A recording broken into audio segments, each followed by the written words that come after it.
ఒక cute excellent gold design అయితే మాకు ఆర్డర్ వచ్చింది. ఆ డిజైన్ మేము రెడీ చేయాలంటే మాకు కావాల్సింది గోల్స్ అండి. అవి రైస్ పర్ల్ గోల్స్. మీరే చూడండి ఎంత చిన్నగా ఉన్నాయో రైస్ పర్ల్ అయితే. 0 సైజ్ రైస్ పర్ల్ ఇక్కడ మేము తీసుకున్నాము. వీటికి ఆల్రెడీ మా స్టాఫ్ అయితే కొత్తిమీర ఎక్కిచ్చి రెడీగా పెట్టేశారు. వీటిని నేను ఇప్పుడు చుట్టడం అయితే వర్క్ అయితే స్టార్ట్ చేశాను అనమాట. చుడుతున్నాను ఐస్ పెయిన్ వస్తుంది మేడం. నిజంగా ఎంత చిన్నగా ఉన్నాయో, ఎంత చుట్టినా తరగట్లేదు. ఫైనల్గా నేను మొత్తం చుట్టేశాను. చుట్టిన తర్వాత ఇప్పుడు కటింగ్ అయితే స్టార్ట్ చేశాను అనమాట.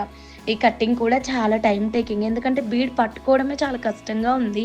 చిన్న సైజ్ కదా, మొత్తం పట్టేసుకొని మొత్తం కటింగ్ కూడా రెడీ చేస్తే ఎన్ని లేవండి, ఎంత తక్కువ క్వాంటిటీ ఉంది చూడండి. ఇవి 1.5 లైన్ రైస్ పర్ల్ అండి. ఇవి ఇంకా సరిపోవు. ఈ డిజైన్ ఇవ్వాలి అవ్వదు, ఆపేసాము. ఇంకా రేపు చేయాలన్నమాట డిజైన్. మొత్తం డిజైన్ ఒకే వీడియోలో చూపించవచ్చు కదా అని మీకు అనిపించవచ్చు. ఇట్స్ వెరీ లెంతీ డిజైన్ అండి. సో నెక్స్ట్ వీడియోలో కంప్లీట్ డిజైన్ చూపిస్తాను. Stay tune to RS jewellers.